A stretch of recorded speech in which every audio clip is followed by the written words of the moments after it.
Good day to you all, and today we'll be presenting optical defects of the eye. Our group is consisting of Algarne, Concepcion, Cortuna, Quitain, Santos, and Tamayo. The human eye is a specialized sense organ capable of receiving visual images, which are then carried to the brain. It is a complex optical system capable of bending and focusing light to create the images we perceive. Its structure, comprising the cornea, lens, and retina, works seamlessly to produce vision. However, this system is not without flaws. In this presentation, we will explore the physics behind the human eye, focusing on common optical defects such as myopia, hyperopia, astigmatism, presbyopia, cataracts, and color blindness. Studying these defects is crucial not only for improving vision, but also for understanding the fundamental principles of optics, such as refraction, dispersion, and light wave interactions. By linking vision science with physics, we can appreciate the relationship between biological systems and the physical laws governing light. This presentation has three main objectives. First, to explain the physics underlying optical defects of the eye. Second, to discuss the causes and effects of various eye conditions, including myopia, hyperopia, astigmatism, presbyopia, cataracts, and color blindness. And third, to highlight the corrective measures and technologies used to address these defects. Is one of the key sensory organs in the human body. It is a sensory organ that allows us to see. It captures visible light from the world around us and sends signals to the brain to create our sense of vision. Since our brain doesn't have the sensory abilities on its own, it needs our eyes, along with the other senses like hearing and touch, to gather information about the world around us. Moving on to the anatomy of the eye. The cornea is the eye's outermost layer, a transparent dome-shaped structure that covers the front of the eye. It serves as a protective barrier, but its primary role in vision is to refract, or bend light as it enters the eye. The cornea has a unique curvature that enables it to focus light effectively. Just behind the cornea is the pupil, which is surrounded by the iris, which is a muscle that controls the size of the pupil, adjusting how much light enters. In bright conditions, it constricts to reduce light intake. In dim conditions, it dilates to allow more light in. Next, we have the lens, which is a flexible, transparent structure located just behind the pupil. Unlike the cornea, which has a fixed shape, the lens can change its curvature thanks to tiny muscles called ciliary muscles. When we look at objects up close, these muscles contract, making the lens thicker to increase its refractive power. Conversely, when we look at distant objects, these muscles relax, allowing the lens to become thinner. Finally, we have the retina, which is located at the back of the eye and contains photoreceptor cells called rods and cones. These cells convert light into electrical signals that are sent to the brain via the optic nerve. To understand how this focusing works from a physics perspective, let's delve into some key principles: refraction, focal length, and image formation. Refraction occurs when light passes from one medium to another, like from air into water or from air into the cornea. Each medium has a different refractive index, which determines how much light bends when it enters that medium. In our eyes, when light travels from air into the cornea, which has a higher refractive index, it bends sharply. This bending is crucial because it helps direct light towards a focal point on the retina. The concept of focal length is also vital in understanding how our eyes work. The focal length is defined as the distance from a lens at which parallel rays of light converge to a single point. For our eyes, the cornea has an approximate focal length of 2.3 cm. The lens has an approximate focal length of 6.4 cm. Together, they create an effective optical system with an overall focal length of around 2.5 cm from where light converges onto the retina. When we look at an object, parallel rays of light from that object enter our eye and are bent by both the cornea and the lens until they converge onto the retina. If everything functions correctly, meaning there are no abnormalities like astigmatism, the image formed on the retina is sharp and clear. However, if there are irregularities in any part of the optical system, the image may appear blurred or distorted. These irregularities will be discussed in the following slides. Let's Let's start with myopia or nearsightedness.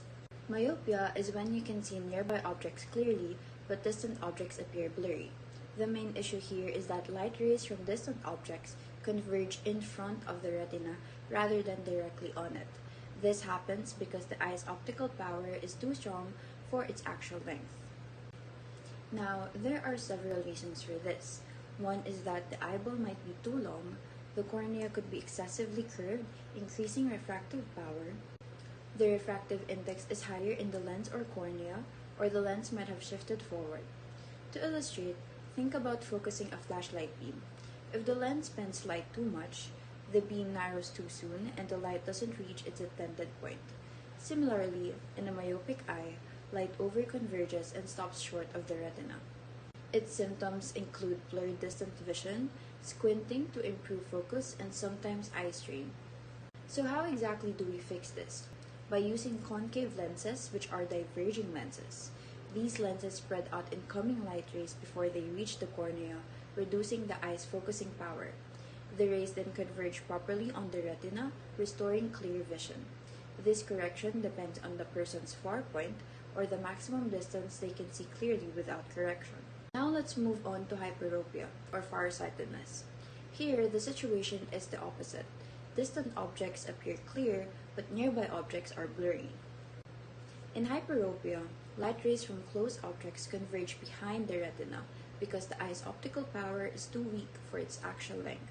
This happens for a variety of reasons, such as when the eyeball is shorter than usual, causing difficulty focusing on nearby objects. The light entering the eye doesn't converge properly, resulting in blurry near vision, or when the cornea or lens has a flatter shape than normal. Hyperopia can also occur when the eye's refractive index is reduced, often due to conditions like cortical cataracts. This affects the eye's ability to bend light, leading to blurry vision for nearby objects. When the lens is displaced further back in the eye, because this increases the eye's effective focal length, making it harder to focus on nearby objects, or when the lens is absent either due to a congenital condition or following surgery. Without a lens, the eye can't properly focus on close objects, leading to hyperopia. Think of a magnifying glass held too far from the paper. It fails to focus light correctly. Similarly, the light is underfocused and misses the retina. Hyperopia symptoms include difficulty focusing on nearby objects, eye strain, and headaches. To correct hyperopia, we use convex lenses or converging lenses. These lenses bend light rays inward before they enter the eye, compensating for the weak focusing power. This adjustment brings the light rays forward to focus directly on the retina, making close objects clear. And now, moving on to astigmatism. Astigmatism is one of the most common optical defects of the eye and is a type of refractive error that occurs when the cornea, or the transparent thin layer that covers the front portion of the eye, or the lens responsible for the focusing mechanism of the eye, allowing clear vision of the eye, is not perfectly smooth and round as it should be. It comes in two types, such as horizontal astigmatism when the eye is wider than it is tall, and vertical astigmatism when the eye is taller than it is wide. This causes light entering the eye to scatter and get focused at multiple points on the retina, which is the light sensitive tissue at the back part of the eye, instead of at just one point directly on the retina. It is caused by eye disease, eye injury, after eye surgery, genetics, such as inheriting it from your parent who has astigmatism, and it is a myth that it is caused by reading in low light. Normally, the cornea and lens at the front of the eye have an evenly round shape. This helps focus light rays sharply onto the retina so you can see clearly. With astigmatism, light rays do not refract or bend properly as they enter the front of the eye. Vision is therefore blurry at the near and far part because light rays either fall short of the retina or behind it. In a normal eye shown at the picture on top, the cornea and lens focus light rays on the retina. This shows that there is no refractive error.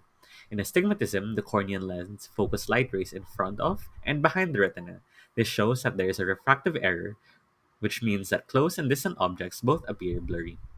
The symptoms of astigmatism are the following: blurry vision, squinting when trying to focus at near and far objects, eye strain, double vision, headaches, and trouble seeing clearly at night, especially when driving. Symptoms are not enough, however. It is always advisable to visit your local ophthalmologist for a checkup. That way, they can recommend correction for astigmatism, such as referring eyeglasses that work by refocusing light on the retina in the back of your eye so that you can see more clearly, or refractive surgery that uses a laser to reshape the cornea to adjust how light travels through it. Now, moving on to presbyopia. Presbyopia is a part of aging, the gradual loss of your eye's ability to focus on nearby objects. Certain factors can make you more likely to develop presbyopia, including age, which is the greatest risk factor for presbyopia. Almost everyone experiences some degree of presbyopia after age 40. Multiple medical conditions can also lead to this, such as being farsighted, having certain medical diseases such as diabetes, multiple sclerosis, or having cardiovascular diseases. Certain drugs are also associated with premature presbyopic symptoms, including antidepressants, antihistamines, and diuretics. To form an image, your eye relies on the cornea and the lens to focus the light reflected from objects. The closer the object is, the more the lens flexes. The lens, unlike the cornea, is somewhat flexible and can change shape with the help of a circular muscle that surrounds it. When you look at something at a distance, the circular muscle relaxes. When you look at something nearby, the muscle constricts, allowing the relatively elastic lens to curve and change its focusing power. Presbyopia is caused by a hardening of the lens of your eye, which occurs with aging. As your lens becomes less flexible, it can no longer change shape to focus on close up images. As a result, these images appear out of focus. Presbyopia develops gradually. You may first notice these signs and symptoms after age 40. A tendency to hold reading material farther away to make the letters clearer, blurred vision at normal reading distance, and eye strain or headaches after reading or doing close up work. You may notice these symptoms worsen if you are tired or in an area with dim lighting. Symptoms are never enough to get prescription glasses. It is always important to take an eye exam with your local ophthalmologist in order to determine what treatment should be used to correct your eyesight. Common treatments include reading glasses if presbyopia is your only problem because it helps correct close-up vision problems by bending light before it enters your eye. If you're already wearing glasses for other vision problems, now you may need bifocals, trifocals, or progressive lenses. Bifocals correct for close-up and far vision. A line which may or may not be visible divides the lens. The bottom of the lens refracts light for close-up vision. The top portion reflects light to allow you to see distant objects. Trifocals have three lens areas to correct for close-up, mid-range, and far vision. Progressive lenses correct vision like bifocals and trifocals, but instead of a line that divides each refractive area, refraction gradually changes in the lens from top to bottom. And now moving on to the cataracts. So first of all, cataracts are a condition in which the lens of the eyes become cloudy, making it harder to see clearly. The symptoms of cataracts could be blurry vision, glare and light sensitivity, or even faded or dull colors. So several causes of cataracts may include UV damage from sunlight, diabetes, smoking, eye injuries, long-term use of steroids, or even family history of cataracts. So what goes on with cataracts? So the lens of our eyes is a clear flexible structure made up of proteins known as crystallins. So the lens is clear and it helps focus the light into our retina, which is the part of the eye that sends images to your brain. However, as you get older, the proteins in your lens break, so they form cloudy patches. So when a cataract forms, it blocks or scatters light, leading to a blurry vision. So this is also why cataracts are usually age-related. So how do you treat cataracts? Now, unlike the former optical defects discussed, cataracts are usually not treated with corrective lenses but through surgical intervention. Cataract surgery involves removing the clouded lens of the eye and replacing it with a clear artificial lens known as the intraocular lens. So this intraocular lens is put in the same place as your natural lens, and from here on out, it becomes a permanent part of your eye. So the intraocular lens basically refracts or bends light entering the eye so that it could be focused correctly into the retina, which is vital for clearer vision. Now we have color blindness. Color blindness or color vision deficiency happens when the cone cells in the retina of the eye do not function properly. So color blindness does not mean that you cannot see any colors, but rather people who have color blindness can see some colors less intensely than the others, and in rare cases, not at all. So how does this work? The color recognition begins in the retina, a layer of tissue lining the inner surface of the eye. So this retina consists of two types of photoreceptor cells that absorb photons. First are the rods that distinguish between black and white, and second are the cone cells, which are special photoreceptor cells that are responsible for detecting colors. they are sensitive to three main wavelengths of light. First are the S cones, which detect the short wavelengths for blue light, M cones for medium wavelength, such as green light, and we have the L cones for long wavelengths, such as red light. So when does color blindness happen? First, if a cone type is missing, if a cone type is present but does not work correctly, an example would be mutated cone pigments, or if a cone response overlaps too much, reducing the ability to distinguish between certain colors. So some causes of color blindness include physical or chemical damage to the eye, damage to the optic nerve, damage to parts of the brain that process color information, age, and usually genetics. Now here are the most common forms of color blindness. First is the deuteranopia or the red-green color blindness. This is the most common form in which it affects the green cone cells. So people with this type of color blindness have difficulty distinguishing between red and green colors. We have protanopia or red-green color blindness as well, which affects the red cone cells this time. So people with this type struggle to differentiate between red and green colors. We have tritanopia, the blue-yellow color blindness caused by the malfunction of blue cone cells, which affects the ability to distinguish blue and yellow colors. And then we have monochromacy, complete color blindness, which is the most rare form of color blindness. It is a rare condition in which the individual has only one type of cone or they have no functional cones at all. This means that they see the world in grayscale only. Now let us discuss some advanced correction techniques. Besides eyeglasses and traditional surgeries, there are other remedies available for optical defects. One such remedy is LASIK surgery. LASIK is an acronym for Laser-Assisted In Situ Keratomileusis and refers to the surgery's use of lasers in order to reshape a patient's cornea. The steps of LASIK surgery can be seen on the left, where a surgeon first cuts a flap in the patient's cornea using a laser or a microkeratome, proceeds to lift the corneal flap, reshapes the cornea using a laser, and finally folds the flap back into place, where it then rapidly heals. Since LASIK reshapes the cornea, it serves as a remedy for many of the defects in this presentation, such as myopia, hyperopia, astigmatism, and presbyopia. Besides its effectiveness in treating multiple optical defects, LASIK also shows its benefits very quickly, with most patients having improved vision in a few days.